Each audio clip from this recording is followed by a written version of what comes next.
it was easier for me to schedule my life when I was single. Once I got married, I had to make time for my wife. And once I had children, I had to make time for them as well. So everything sort of changes when you get married and when you have children, and if you have a schedule of work. In my case, my work was I had to write articles for the church, and I had to travel to different churches to preach, and that was my work. So I had to adjust my schedule accordingly. So it was not a fixed thing. But the basic discipline, I say, is in relation to sin. We must learn to discipline our way of thinking and say, Lord, to turn our eyes away when we are tempted to lust. And was Jesus tempted to lust? Yes, he was tempted in every point as we are. And he, like a man, he turned his head away. He would didn't sin even once. In thought, word, deed, attitude, motive, in no way did he sin. He resisted sin externally and also in attitudes and motives and thoughts.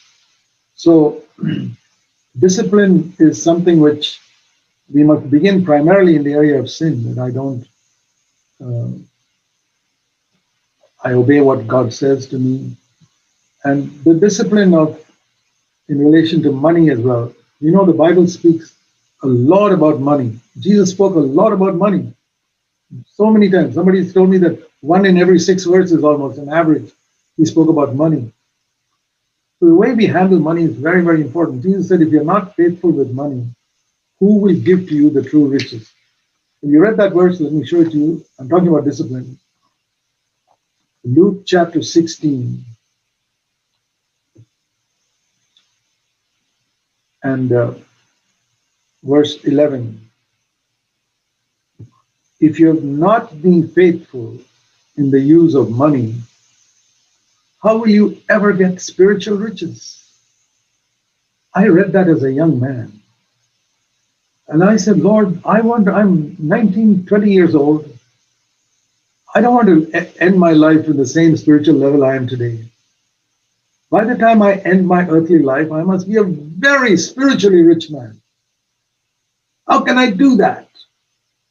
The Lord said to me when I was a young person, and I was earning a very high salary as a naval officer in the Indian Navy.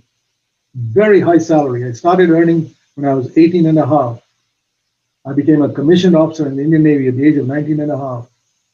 And all the years I worked, I earned a very high salary. I mean, I earned so much that I could give 50% of it to God's work.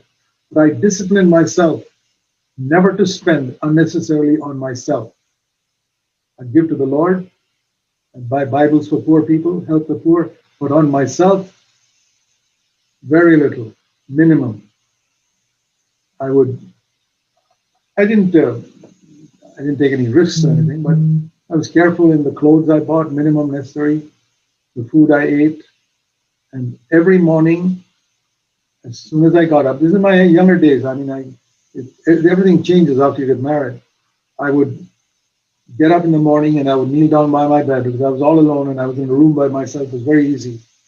It's difficult if you're with other people or until you're married and all things change. I would kneel down by my bed, pray. First thing I did when I got up in the morning, go and sit at the table, take my Bible and take my notebook and study systematically through the Bible. And then go to my work and come back at night and again study the Bible, kneel down and pray. That's how I spent the first 7 years of my Christian life, in all the years I was in the Navy. And my Bible, my first Bible is full of written notes. So many pages, you can hardly read what's printed there. So many things that I studied, and I really wanted to know the scriptures.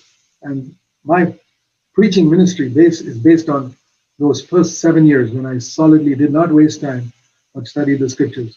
I would have a pocket New Testament with me. If I'm traveling in a train or in a bus, standing at a bus stand, I would open my Bible and New Testament, pocket New Testament, and read it. That's how I came to know the scriptures. That's how I came to know the references. And those are the primary things about discipline in Bible study, discipline in the use of money, and discipline in my personal life that, to avoid sin. I didn't do it all perfectly. No, not at all. Far from perfect. But I struggled, and I'm not saying I lived like a Spartan. I was perfectly okay to indulge a few luxuries so long as you didn't waste money.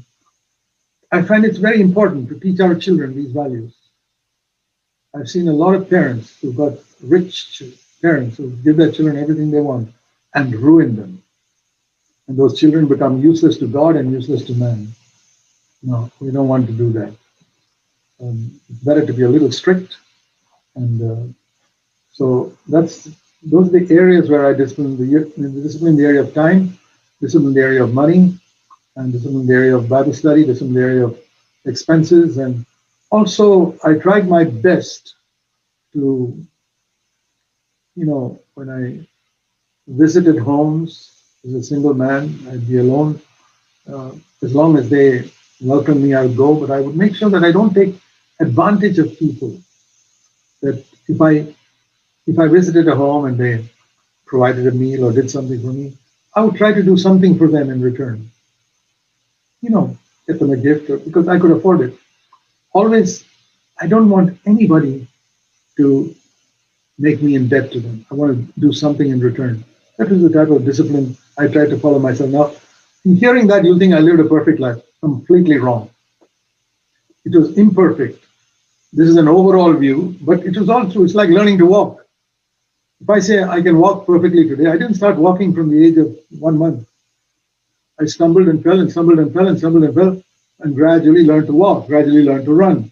When I first learned to ride my bicycle, I fell down many times. I learned. When I learned to ride a scooter, I had many tosses in the beginning, then I learned. So even this, it was by falling down, getting up, falling down, getting up. Finally, I learned. But that's a brief description of my disciplines in my life.